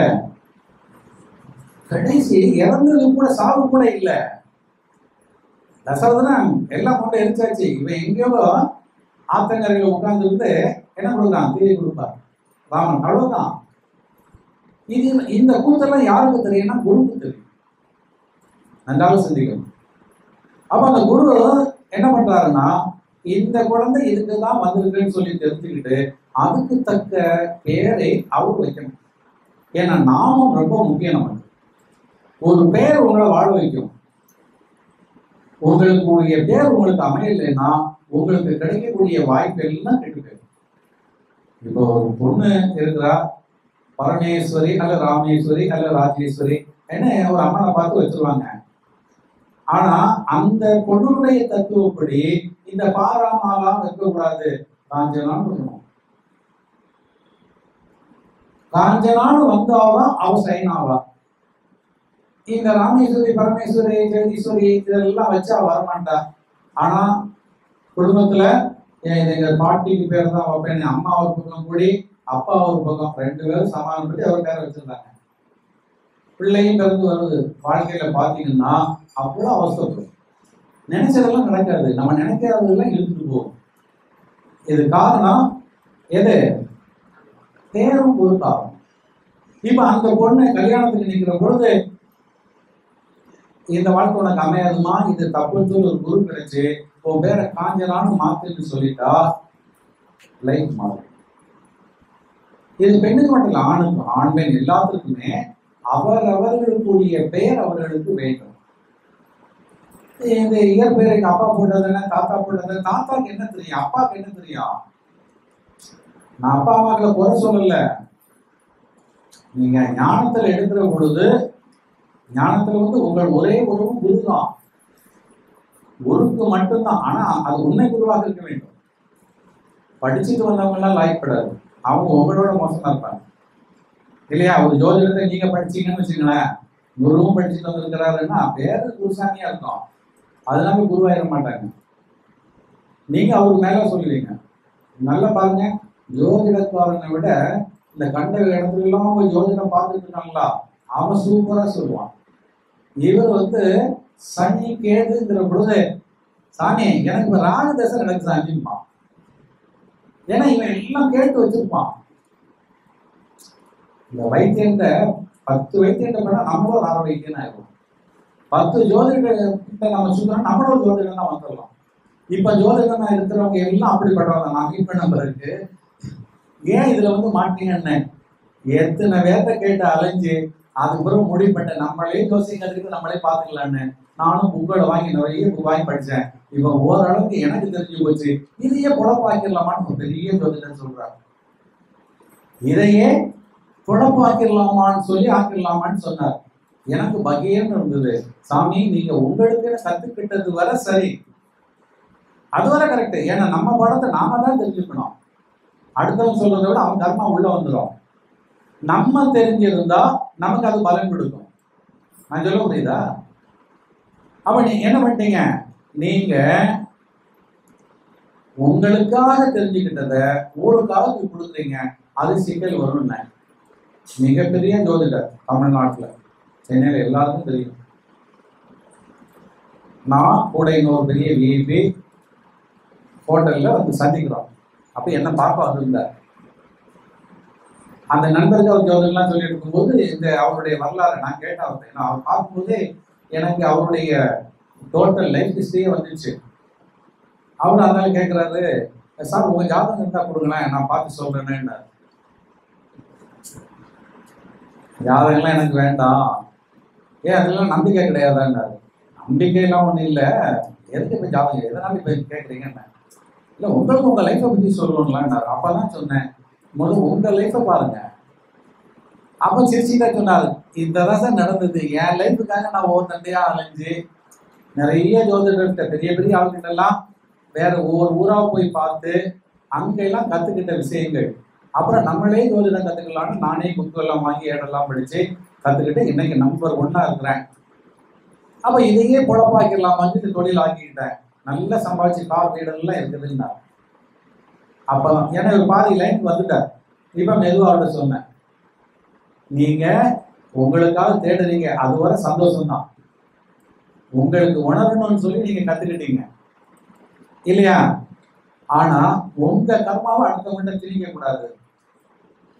என்னன்னு உங்களுக்கு கத்துக்கிட்டு போயிட்டீங்க, அடுத்தவங்களுடைய கத்துக்கிறதுக்கு நீங்க சொல்றதுக்கு. ஏன்னா அதுக்காக நீங்க வரல, உங்க தொழில் அது கிடையாது. ஏன்னா அந்த ஜோதிடம் யார் சொல்லணும்னு சொன்னா குரு பார்வை உள்ளவர்களாக இருக்கணும், வாக்கு பலிதம் உள்ளவர்களாக இருக்கணும். புதன் எப்படி இருக்கணும்னா அவங்களுக்கு புதன் கை கொடுக்கணும். ஜோதிடத்துல வந்து சூப்பர் டூப்பரா ஒரு ஆள் இருக்கணும்னா அவனுக்கு முதல்ல கை கொடுக்கக்கூடியது குரு, ரெண்டாவது புதன் கொடுக்கணும், சனியும் பார்க்கணும், சனி பார்வை இருக்கணும். அதுக்கப்புறம் இந்த ராகு கேதுல ஏதாவது ஒண்ணு அவர்களுக்கு பெனிஃபிட்டா இருக்கும். இந்த 4 கிரகத்தினுடைய பார்வையில தான் ஜோதிடத்துல ரொம்ப பிரகாசிக்க முடியும். அது நிற்கக்கூடிய வீடு லக்னம் எதுவாக இருந்தாலும் பரவாயில்லை. இந்த 4 கிரகங்கள் கை கொடுத்தாலே அவங்களுக்கு, இப்ப 2ல குரு, 2வது வீட்டுல குரு வந்துட்டாங்கன்னா பாகிஸ்தானத்துல குரு இருந்தா அவன் சொன்னது பலிக்கும். இது வந்து இயல்பாக பிறவியிலேயே ஜோதிடம் அவங்களுக்கு மாற்றணும். ஜாதகத்தை பேருக்கு தான் வச்சு பார்க்கணும். ஜாதகம் இல்லாமலே சொல்லக்கூடிய கணிப்பு இருந்தா அவன் தான் முழு ஜோதிடம். உங்களுக்கு அப்படி இல்லையே என்ன, அது இல்லதான்.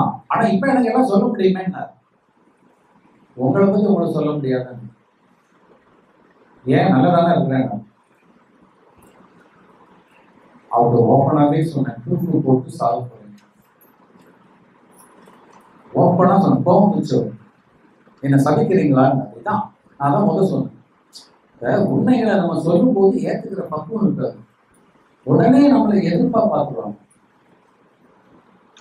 உடனே என்ன பண்ணிட்டாரு, என்ன சபிக்கிறீங்களான்னு. ஏன் உங்களுக்கு எனக்கு என்ன சண்டை, நீங்களா தான் என் ஜாதகத்தை பார்க்கன்னு கேட்டீங்கன்னா நான் வேண்டான்னு சொன்னேன். அப்புறம் உங்களை பத்தி சொன்னீங்க. நீங்க உங்களுடைய ரகசியத்தை சொல்லும் போது நான் எனக்கு தோணுது சொன்னேன். பின்னாடி பார்க்கணும் எடுத்து அந்த விஐபியை கூட்டிட்டு போயிட்டார். அப்புறம் அதுக்கப்புறம் இவர் அனுப்பி விட்டுட்டு விஐபி வந்தார். ஏன்னு அவர்கிட்ட சொன்னீங்க, மனசை குறைஞ்சிட்டு போறாரு. இதாங்க உண்மை. என் முன்னாடி வந்து நான் பொய் சொல்ல விரும்பல, ஒண்ணு நான் சொல்லாம இருக்கணும். சொல்ல வேண்டிய சூழ்நிலை வந்து உண்மைதான் சொல்லணும். இது நடந்தது 1986, 1986. 1995 அவரு தூக்கு போட்டு சாகுறார். பேப்பர்ல வெளிவந்தது. சரி, அவர் பேரெல்லாம் சொல்லி அவரை இது பண்ண விரும்பல, பொதுவா சொல்றேன். இது எதுக்கு சொல்ல வரேன்னு சொன்னா, நம்மளை பத்தி நம்ம அறிஞ்சிக்கிறது ரொம்ப முக்கியம். அப்போ ஒரு குரு இருந்தால்தான் அந்த குரு என்ன பண்ணுவாருன்னா உங்களுடைய நாமம், இப்ப நீங்க உங்க வாழ்க்கையில அடைய வேண்டியதுல வந்து உங்க பேர் ரொம்ப முக்கியம். அதுல ரொம்ப கவனம் வைக்கணும். நம்ம அதெல்லாம் கண்டுக்கவே இல்லை. 3 ஸ்டார் டாப்ல இருக்கும்போது பொண்ணு பிறந்துட்டா 3 ஸ்டார்வான். அடுத்த நயன்தாரா வந்து 2வது பொண்ணு ரெடியா இருப்பான். அடுத்த பிள்ளைக்கு நயன்தாரா தான் போடணும்னு அது பையனா பிறந்துருவான். அப்புறம் 9 போட்டு வச்சுட்டு இருப்பான். எப்படி பேர் வைக்கிறாங்கன்னு பாருங்க. அப்புறம் அப்படியே நெட்ல ஓட்டிக்கிட்டு இல்லையா, அவ்வளோ அது நெட்ல வந்து ஒரு தமிழ் பேரை பார்க்க முடியாது. எல்லாம் இந்த ஹிந்தி இங்கிலீஷ்ங்கிற மாதிரி ஓடும். அதுல இருந்து தூக்கி அதை 2 மேட்ச் பண்ணுவாங்களாம். அமிஷா நைஷா, என்னன்னா அமிஷா நைஷா நாக்கிலே வராது. எதுக்கு இந்த அம்மியில போட்டு இந்த ஆளை வைக்கிறீங்க இல்லையா? பேர் வேணும் கூப்பிடுறதுக்கு.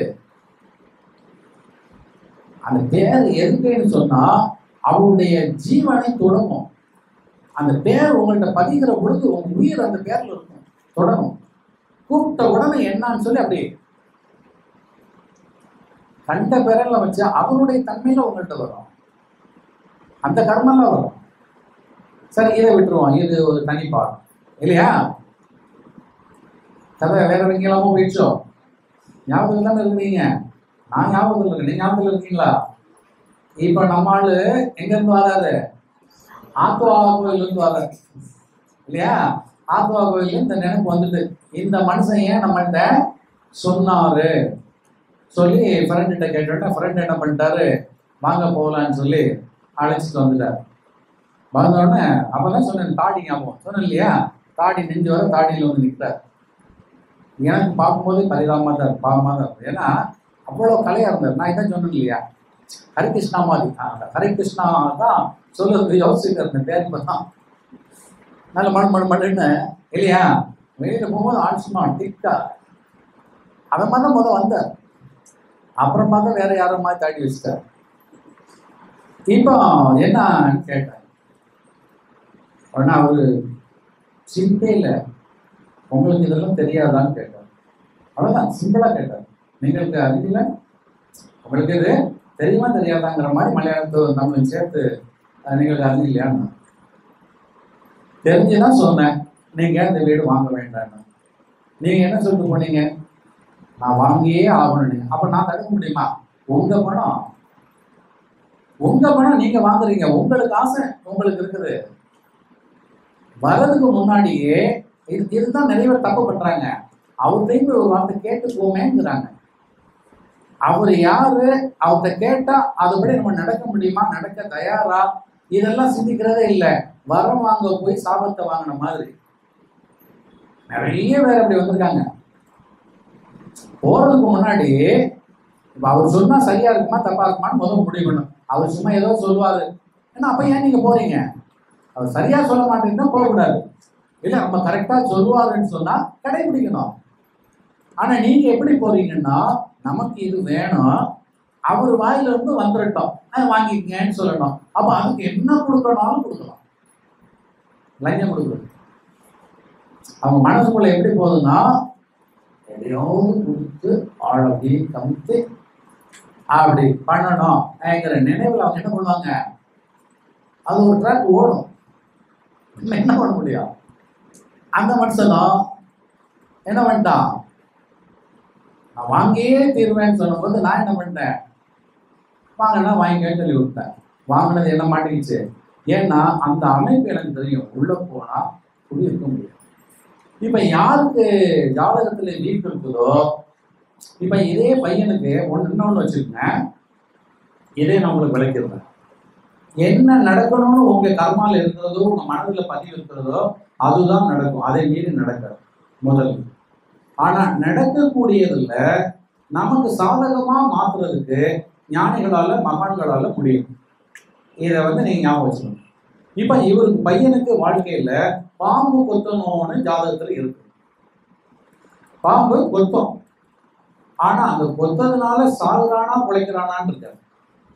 சாகவும் செய்யலாம், பிழைக்கவும் செய்யலாம். இப்ப இது சாதாரணமா, இப்ப அன்னைக்கு அவனை கொத்தும் போது யாருமே பக்கத்துல இல்லை, கிணத்தங்கரையில, கிணறு இங்க இருந்து ரொம்ப தள்ளி இருக்குது.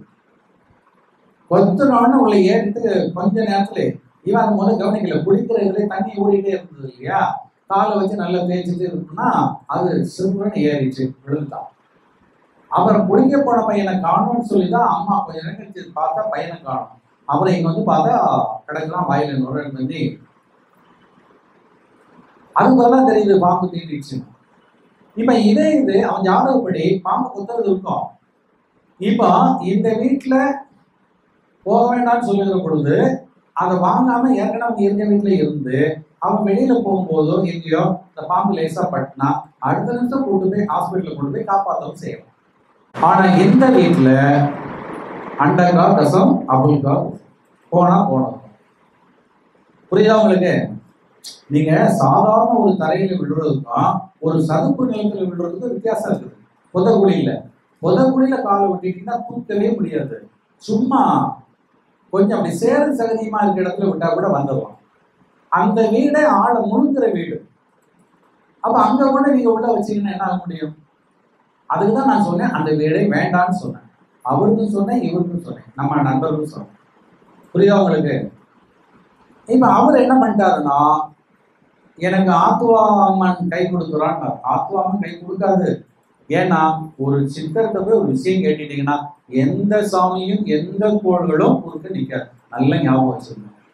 ஏன்னா அந்த கோள்கள் தெய்வங்கள் எல்லாம் இவங்க என்ன வச்சிருப்பாங்க, இவங்க சொல்றதெல்லாம் உண்மையாதான் இருக்கும். அப்ப கோள் எப்படி எதிர்ப்பா செய்யும்? கோள் தெய்வங்கள் எல்லாம் உண்மை சத்தியம் வாய்ந்தது இல்லையா? அப்ப அந்த சத்தியமான தெய்வம் எப்படி எதிர்க்கும்? கொஞ்சம் யோசிக்கணும். ஏன்னா இவங்களும் உண்மையை தானே சொல்ல போறாங்க, பொய் சொன்னா எதிர்க்கும். புரியுதா உங்களுக்கு? அந்த அம்மா சொல்லவே இல்லை, இவனே நினைச்சுக்கிறான் அம்மா நமக்கு வாக்கு தந்துட்டா வாங்கிடலாம் பாருங்க, சொல்லியாச்சுல, பொங்கல் வச்சாச்சுல, இவர் ஒரு புடவை வாங்கி கொடுத்துட்டு அம்மா சரின்னு வரலாம். புடவை இல்லாமல இருக்குதா? கொஞ்சம் யோசிச்சு பாருங்க. அந்த கோயிலுக்கு ஒரு நகை வாங்கி கொடுத்துட்டா இல்லை அதுக்கு உண்டியல்ல ஏதாவது காசை போட்டா எல்லாம் நமக்கு நடந்துட்டு அப்படியே நம்மளை ஏமாத்திட்டு இருக்கிறோம். மனுஷனை மாதிரி சாமியை நினைச்சிட்டு இருக்கீங்க. எந்த காலத்துல நீங்க உருப்படுவீங்க? தெய்வங்களையும் மனுஷனோட கீழே கொண்டு வந்துட்டீங்க. கொஞ்சம் யோசிச்சு பாருங்க. இப்ப இந்த ஆள்கிட்ட நான் சொன்னேன், நான் வேண்டான்னு சொன்ன பிறகு போனீங்க இல்லையா, நீங்க தடுத்திருக்கலாம். தடுக்கத்தானே செய்தேன். இல்லை இன்னெல்லாம் நடக்கும்னு சொல்லணும். நடக்கும்னு நான் யாருக்கு சொல்லணும் தெரியுமா? நீ என்கிட்ட ரெகுலரா வந்துட்டு இருந்தா சொல்லுவேன். இப்ப நான் முத வரேன். முத வந்தாலும் கடைசி வந்தாலும் உன் நிலைமை தெரியும். ஆனா நான் சொன்ன நீ கேட்க மாட்டிய, நீ நம்ப மாட்டிய. நீ ரெகுலரா நீ வந்துட்டு இருந்தேன்னா அப்ப நான் சொல்லுவேன். ஆனா ரெகுலரா வந்துட்டு இருந்தா உனக்கு அந்த ஆசையே வராது. அந்த வீட்டை வாங்குறதுக்கு முன்னாடியே மெதுவாக கேட்பேன், அவருக்கு ஒரு வீடு வாங்கலாமா, இல்லை எனக்கு ஒரு வீடு ஒரு ஆள் சொல்றாருன்னு சொல்லுவேன். என்கிட்ட கேட்டுட்டு அந்த வீடே பார்க்க போறேன். அந்த வீடை பார்க்க போறது, ஐயா கிட்ட ஒரு வீடு சொல்றாரு, நான் போகலாமா சார், நாளைக்கு போய் பாரு ஏன்னு சொன்னா அப்ப நீ போனேன்னா கரெக்டா இருக்கும். நீ என்கிட்ட சொல்லவில்லை, என்கிட்ட கேட்கவில்லை, மனைவியை கொண்டு போய் காட்டியாச்சு, உனக்கு எனக்கு சம்மந்தமே இல்லை, குறி கேட்கிற மாதிரி வந்து கேட்கிறேன். நான் எப்படி இதெல்லாம் சொல்லுவேன்? நான் என்ன குறியா சொல்லிட்டு உட்காந்துருக்கேன்? வரவங்கிட்டாலும் இதை நான் சொல்றது உண்டு, நான் குறி சொல்லல. தயவு செய்து அந்த மாதிரி பார்க்காதீங்க, எனக்கு இதை சொல்லுங்க அதை சொல்லுங்கன்னு. நான் சொல்றது உண்மையா இருக்கும். நான் சொல்லக்கூடிய உண்மையை ஏத்துக்க நீங்க தயாரானாதான் என்கிட்ட வரணும். உண்மையை ஏத்துக்க நீங்க தயார் இல்லைன்னா தயவு செய்து வைக்காதீங்க கைய. கரண்ட் ஷாக் அடிச்சிடும். புரியுதா உங்களுக்கு? இப்ப என்ன ஆகி போச்சுது, அதனால அப்படியே ஷாக் ஆயிட்டான். இப்ப வரீங்களா 2 தடவை இதே மாதிரி. அப்ப நீங்க உங்க வாழ்க்கையில எப்படி இருக்கிறீங்க நான் நல்லா பாத்துக்கங்க. நீங்க நல்லவன் ஆகுறதுக்கு விரும்பவே இல்லை. நல்லா பாத்துக்கணும். பிரச்சனை வரும்போது ஒரு மகானை பார்க்கணும், ஒரு சாமியாரை பார்க்கணும், ஒரு கோயிலுக்கு போகணும். பிரச்சனை முடிஞ்சுன்னா அதுக்கு பிறகு பழையபடி நம்ம கூத்துலயே போயிருவோம். தப்பு பண்றது, போய் சொல்றது, ஏமாத்துறது, ஆசையில் இருக்குது, எல்லா கூத்துலையும் ஓடும். அங்க எப்ப வந்து முட்டுதோ அப்ப 2வது அந்த தெய்வத்துக்கு போவோம், அந்த சாமிகிட்ட போகணும். அப்ப யாரை ஏமாத்துறீங்க? நீங்க நல்லவனாகிறதுக்கு ஆசைப்படவே இல்லை, உங்களை மாற்ற முயற்சிக்கும். அப்ப எப்படி உங்களுக்கு நல்லது நடக்கும்? நீங்க நான் நல்லவன் ஆவேன், இனிமேல் தப்பு பண்ணவே மாட்டேன், இனிமேல் நான் நல்லவனா இருக்கணும், எனக்கு விரைவு வேண்டாம், எனக்கு பாவம் வேண்டாம், இந்த கர்மா இதோட போதும், அப்படி முடிவெடுங்க. அப்புறம் மாறி பாருங்க, நிச்சயமா வழி பிறக்கும். அப்ப மகானை பிடிக்கணும். அதான் நீங்க சாமி கும்பிட போறதுக்கு முன்னாடி நீங்க தெய்வத்தன்மைக்கு உங்களை மாத்திட்டு அந்த சாமிகிட்ட போகணும்.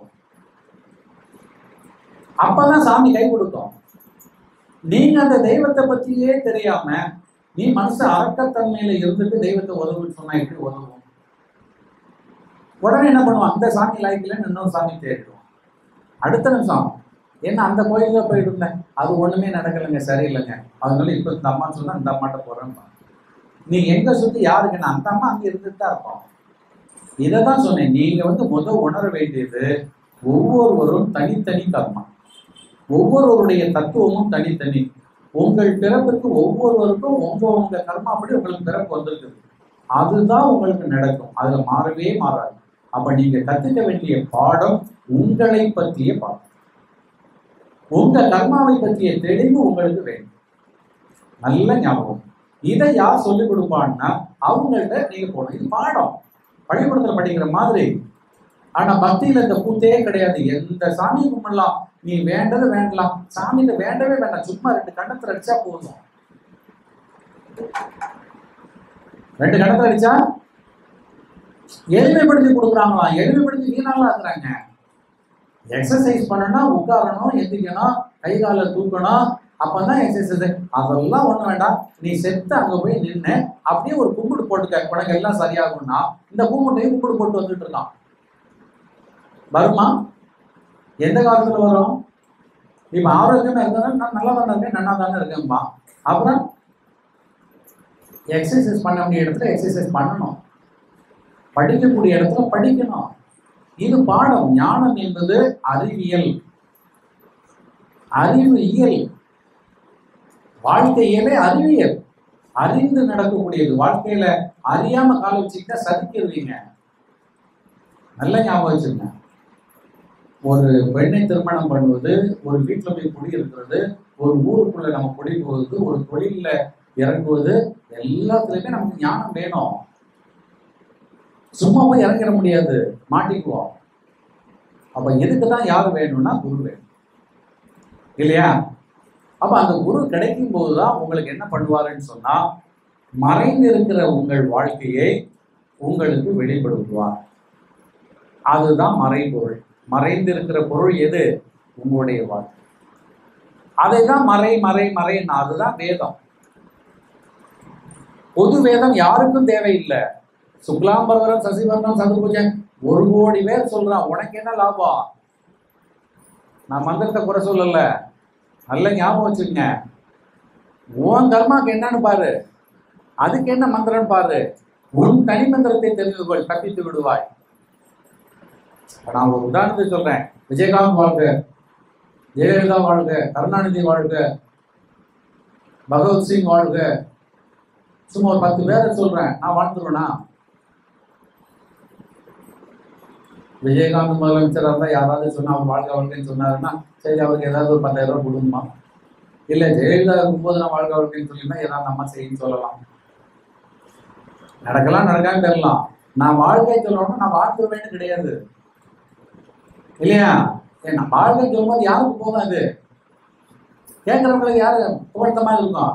என்ன போகணும்னா விஜயகாந்த் போடுறேன்னா, விஜயகாந்த் வாழ்க்கைன்னா யாருக்கு அது? எனக்கு என்ன பயன்? எந்த மந்திரமும் உங்கள் மந்திரமாக இருக்க வேண்டும். உங்களுக்கு ஒரே மந்திரம் தான் இருக்கு, தனி மந்திரம். 10 மந்திரம் 15 மந்திரம், ஒரு உயிர் தான் இருக்குது. ஒரு உயிருக்கு எத்தனை மந்திரம் இருக்கும்?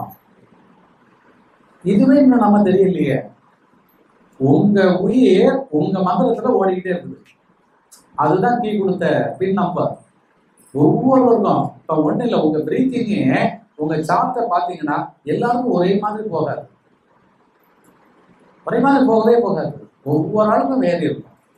ஒவ்வொரு ஆள் டேஸ்டும் வேறு, ஒவ்வொரு ஆள் லைஃபும், ஒவ்வொரு ஆள் திங்கிங்கும்.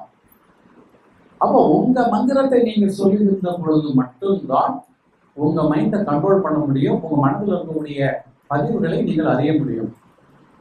முதல் நமக்கு அறியறதுக்கு அளவுக்கு ஸ்கேனிங் இன்னும் வரல, நம்மள்ட்ட அந்த மானிட்டர் இன்னும் ஆப்ரேஷன் ஆகலைன்னு சொன்னா நீங்க குருவை ஃபாலோ பண்ணா, குரு என்ன பண்ணுவாருன்னா அந்த மனதில் இருக்க பதிவை பார்த்து, தம்பி நீ வந்து இன்ஜினியர் போகக்கூடிய பையன், நீ போய் ஆர்ட்ஸ்ல சேராத.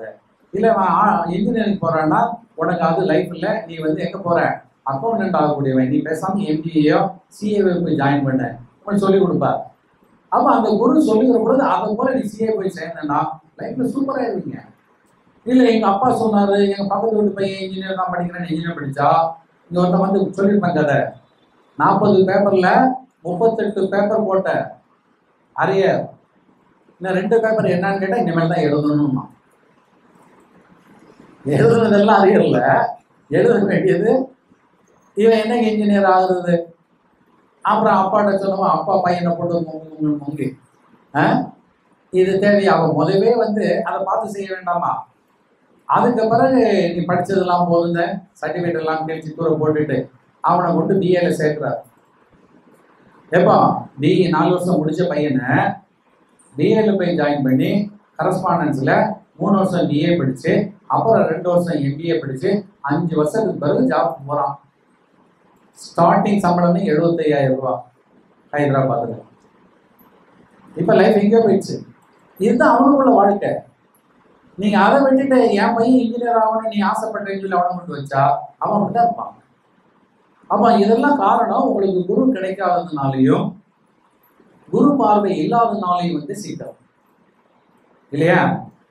அப்ப அந்த வேதம் வந்து எங்க இருந்து வருதுன்னா குருட்ட இருந்து நமக்கு வருகிறது. எதுனா உங்களுடைய மறைக்கப்பட்ட உங்கள் வாழ்க்கையை உங்களுக்கு வெளிப்படுத்துவதுதான் வேதம். நீங்க வேதத்தை உற்று பார்க்க பார்க்க படிக்க படிக்க உங்க வாழ்க்கை அதுல தெரியும், கண்ணாடி மாதிரி இருக்கும். அது தெரியலைன்னு சொன்னா கண்ணை கழுவிக்குங்க, அது தெரியலைன்னா மனசை இன்னும் சுத்தப்படுத்துங்க, இன்னும் தெரியலைன்னா அறிவை தெளிவாக்குங்க. நிச்சயமா, ஏன்னா அதுல இருக்கு. புரியுதுங்களா? வேதம் எல்லாருக்கும் வேணும், ஒவ்வொரு ஆளுக்கும் வேணும். இல்ல அவங்களுக்கு இப்ப எப்படி நினைச்சிருக்காங்கன்னா அவங்க தான் கொஞ்சம் ஆள், அவங்க தான் வேதத்துக்காரங்க. இப்போ கிறிஸ்டின்ஸே சொல்லுவாங்க அவங்க வேதக்காரங்கன்னு பாருங்க. அவங்க வேதம் வச்சிருக்காங்கல்ல, இங்க உள்ளவங்களே இவங்களையும் வேதக்காரன்ட்டுருவாங்க. அப்போ வேதம் இல்லாதவங்களாம் எல்லா மனிதனுக்கும் வேதம் வேண்டும். ஏன் உன் வாழ்க்கையை பத்தி ப்ரிடிக்ஷன் உனக்கு வேண்டாமா? உன் வாழ்க்கை வழிகாட்டுறது வேண்டாமா வேண்டாமா? each and everybody must have. உங்க வாழ்க்கை உங்களுக்கு தெரியணும். ஆனா நம்மளால தெரிய முடியாது. அதை தெரிவிக்கிறது ஒரு குரு. அப்ப முதல்ல நீங்க கண்டுபிடிக்க வேண்டியது யாரு? குருவை. நீங்க தேடலைன்னா கூட உங்க அப்பா அம்மா உங்களுக்கு குருவை தேடி தரணும். அதனால்தான் ஈந்து புறந்தெறுதல் தாயின் கடனே, அவனை சான்றோனாக்குதல் தந்தையின் கடனே. அந்த சான்றோனாக்குது எப்படி பண்ணுவாருன்னா, கொண்டு போய் அப்படியே ஒரு குரு கையில பிடிச்சு கொடுத்துருவாங்க. அந்த குரு அவனுடைய லக்கணத்தை, அவன் தத்துவத்தை, அவன் பிறவியை பார்த்து எதுல அவன் போனா நல்லா இருப்பான்னு சொல்லி அதுக்குள்ள பாடங்களை கற்றுக் கொடுத்து அவனை கரை செய்வான். அப்படிதான் நடந்தது. ராம லட்சுமணன் அப்படியே விஸ்வாமித்திரர் வந்து கூட்டு போயிட்டார். அங்க கொடுத்த பாடத்துக்கு பிறகுதான் திரும்பி வருகிறார். திரும்பி வரும்போது அவர் வாழ்க்கையை அவர் கையில எடுத்தாச்சு. சும்மா வரல, வரும்போதே சீதாதேவியோட தான் வர்றார். Life settled. அந்த குருவோட போயிட்டா முடிஞ்சு போச்சு. அதனால இந்த வாழ்க்கையில மெயின் ரோலே யாருன்னா குரு தான். காடெல்லாம் கிடையாது. காடெல்லாம் அதுக்கு மேல. இந்த குரு கிடைச்சி குரு தயவால நீங்க தெரிய வேண்டிய விஷயம் தான் இறை. ஆனா நீங்க என்ன பண்றீங்கன்னா, நானே இறையை நினைச்சிட்டேன், நானே இறையிட்ட பேசிடுவேன், நானே இறையிட்ட போயிடுவேன்னு சொன்னா பைத்தியக்காரன். ஏன்னா மலைக்கு அடியில் இருக்கிறீங்க, முகடு உங்களுக்கு தெரியாது. மலை எவ்வளவு உயரனே கண்டுபிடிக்க முடியல. நீங்க எப்படி இந்த பீக்கை பார்க்க முடியும்? இறை என்பது உச்சியில் இருப்பது, நீங்கள் இருக்கிறதோ அடிகள். இந்த அடிமுடி உங்களை வந்து இணைக்கிறதுக்கு யார் வேணும்னா குரு வேணும். இதைதான் சிவபெருமானுடைய அடிமுடி படலத்தை சொன்னாங்க. அது பிரம்மனாலையும் பார்க்க முடியாது, விஷ்ணுவாலையும் பார்க்க முடியாதுன்னு சொன்னதுக்கு காரணம், அது பிரம்மாவாக இருக்கட்டும் இல்லை விஷ்ணுவாக இருக்கட்டும், அவர்களுக்கு யார் வேண்டும்? குரு வேண்டும். அந்த குரு கிடைத்தால் மட்டும்தான் அடியையும் முடியையும் ஆதி அந்தத்தை பார்த்து ரெண்டையும் இணைக்க முடியும். அப்போ உங்க ஆதியையும் உங்க அந்தையும் தெரிந்தால்தான் உங்க வாழ்க்கை முழுமை பெறும், முற்று பெறும். உங்க கருவியும் தெரியணும், உங்க அந்தமும் ஆதியும் தெரியணும், உங்க ஜனனமும் தெரியணும், உங்க மரணமும் தெரியணும். அப்ப அந்த ஜனன மரணத்தை உங்களுக்கு சுட்டி காட்டக்கூடிய குரு, அதைத்தான் முதல்ல தெரியணும். நான் எம்பிஏ படிக்கிறேன், எம்சிஏ படிக்கிறேன், இதெல்லாம் சோத்துக்கு. இன்னும் இது இல்லாம கூட படிக்காதவங்க சாப்பிடலையா? இல்ல படிக்காதவங்க குடும்பம் பிள்ளைகளாம் வந்து வாழலையா? படிச்சவங்க மட்டும்தான் வாழ்ந்துட்டு இருக்கானா? ஒரு போலித்தனமான வாழ்க்கையை நம்ம வந்து மாட்டிக்கிட்டு உட்கார்ந்துருக்கோம். அறிவியல் தன்மையான அறிவுத்தன்மையான வாழ்க்கை ஞான வாழ்க்கை. இந்த அறிவுத்தன்மையில என்ன கிடைக்கும்னா, நடக்க போவது தெரியும், நாம் யார் என்பது புரியும், நாளைய பற்றிய பயமோ கவலையோ நமக்கு அற்றுப்போகும், இறப்பு என்பது நம்மளை மீட்டெடுக்கக்கூடிய நிகழ்வு என்று நாம் புரியும். இறப்பை கண்டு பயப்பட மாட்டோம். ஏன்னா இறப்பு எங்கே கொண்டு போகிறது? இறைட்ட கொண்டு போகிறது. It's a turning point in your life. அது it's not a end point. ஆனா இங்க என்ன நினைக்கிறோம்? செத்தா சுடுகாடு, சுடுகாடோட பேருமா? சுடுகாடோட போகக்கூடியது உடம்பு, நீ இல்லை. அப்போ நீங்க இன்னும் நான் யாருங்கிறத நீங்க தெரியாம இருக்கிறீங்க. உடம்பா, ஆன்மாவா, உயிரா, அறிவா, மனமான தெரியவே இல்லை. இது குருட்ட போனால்தான் இந்த ரகசியம் வரும். எனவே உங்களை பற்றிய தெளிவை குரு மூலம் தெரிய வேண்டும். குரு உங்களுக்கு அறிவிப்பதற்கு கொடுப்பதுதான் வேதம். எனவே ஒவ்வொருவரும் தனக்குரிய வேதத்தை பெற்றே ஆக வேண்டும். அப்பதான் உங்க வாழ்க்கை முற்று பெறும். இந்த ஜென்மால பரலன்னா இன்னொரு ஜென்மால, எந்த ஜென்மா எடுத்தாலும் ஞாபகம் வைத்துக் கொள்ளுங்கள், எப்பொழுது ஞானத்தை கொள்கிறீர்களோ அப்பொழுதுதான் உங்களுடைய பிறவி ஆகும். ஞான சம்பந்தரை பல பிறவிகளுக்கு பிறகு மண்ணில் பிறக்கிறார். முந்தைய ஜென்மால கர்மா எல்லாம் முடிச்சாச்சு, கர்மாவே கிடையாது. அவர் பிறக்கும் போது என்ன பாக்கினா தொண்டு பாக்கி. 3 வயசுலயே பாட ஆரம்பிச்சாச்சு, 3 வயசுலயே சிவனை பார்த்தாச்சு. அப்புறம் என்ன இங்க வேலை இருக்குது? கொஞ்சம் யோசிங்க. ஒவ்வொரு நாயன்மாரும் சிவனை பார்த்த உடனே அபேல் இல்லையா? சிவன் தரிசனம் கிடைச்சா முடிஞ்சு போச்சுன்னு சொல்றான். ஆனா 3 வயசுல சிவனையும் பார்வதியும் சேர்த்து பார்த்துட்டாரு பால் குடிக்கிற லேஞ்சில. அதுக்கு பிறகு ஏன் 14 வயசு வரை இங்க வாழணும்? தொண்டு பாக்கி இருக்குது. அது யாராக இருந்தாலும் சொல்லிட்டான். வள்ளலார் 9 வயசுலேயே முருகன் காட்சி கொடுத்துட்டான். முருகனை பாடுறார், தெய்வ மணி மாலை பாடுறார், யாரும் பாட முடியாது. எப்போ? 9 வயசுல. 51 வயசுல வாழ்றாரு. ஏன்? என்ன தெரிஞ்சுக்கிறதுக்கு? அது ஒரு கண்டுபிடிக்கிறதுக்கா? தொண்டு. நன்றாக ஞாபகம் கொள்ளுங்கள். இந்த வாழ்க்கையில் நீங்கள் தெரிய வேண்டிய விஷயம் 2. 1, உங்களுடைய தனி மந்திரம் பெற்று உங்களை நீங்கள் உணர்வது. 2, நீங்கள் செய்ய வேண்டிய தொண்டு, அந்த பாக்கியை முடிப்பது. இந்த 2ஐயும் முடிச்சிட்டீங்கன்னா உங்க வாழ்க்கை முடியும். தொண்டு செய்யாமல் இருந்தாலும் அதுக்காக பிறகு வரும் ஞானசம்பந்தர் மாதிரி. ஞானசம்பந்தர் கர்மா முடிச்சதுனால, நீங்க கர்மா முடிக்காம தொண்டு வச்சிருந்தா அடுத்தால பேயோ பூதமோ நாயோ நிறைய சொல்ல முடியாது. இப்ப மனிதனாக இருக்கிற பொழுது இந்த உணர்வை நாம் அடைந்து கொள்ள வேண்டும். அவை பிராட்டி சொன்ன மாதிரி, அறிந்து அறிந்து மானிடராய் பிறத்தல் அறிந்து மானிடராய் பிறந்த காலை பூன் குருடு செவிடு வேண்டு நீங்கி பிறத்தல் அறிந்து பூன் குருடு செவிடு வேண்டு நீங்கி பிறந்த காலை ஞானமும் கல்வியும் நைத்தல் அறிது ஞானமும் கல்வியும் நைந்த காலை தானமும் தவமும் தான் செய்தல் அறிதே தானமும் தவமும் தான் செய்த காலை வானவர் உலகம் வழிதிறக்குமாம். அந்த தானம் தவம் எதுன்னு சொன்னா அதுதான். இந்த தவம் என்பது உங்களை பற்றிய தனி மந்திரத்தை நீங்கள் பெற்று குரு வழி நடப்பது. அந்த தானம் என்பது நீங்கள் பெற்ற ஞானத்தை மற்றவர்களுக்கு வழங்குவது. இந்த 2ஐயும் செய்தாதான் வானவர் உலகம் போக முடியும். நான் சொல்லல, அவ்வை மட்டும் சொல்லல, எல்லா ஞானிகளும் முடிவாக சொல்லப்பட்ட வாழ்க்கை ரகசியம். எனவே வேதம் கண்டிப்பாக வேண்டும். வேதம் பெறுவதற்கு முன்னால் குரு வேண்டும். குருவின் ஆசையோடு வேதத்தை நீங்கள் ஓத ஆரம்பித்தால், உங்கள் தனிமந்திரத்தை வாங்கி தியானிக்க ஆரம்பித்தால் உங்களுடைய வாழ்க்கை உங்கள் கையில் தெரியும். உங்கள் தெரிந்த உங்கள் வாழ்க்கையை நீங்கள் மற்றவர்களுக்கு பகிர்ந்து பொழுது, மற்றவர்களுக்கு உதவுகின்ற பொழுது, அதை தொண்டாக செய்கின்ற பொழுது இந்த பிறப்பை அறுப்பதற்கு வாய்ப்பு உண்டு என்று சொல்லி இந்த உபதேசத்தை இத்துடன் நிறைவு செய்கிறேன். வாழ்வோம்.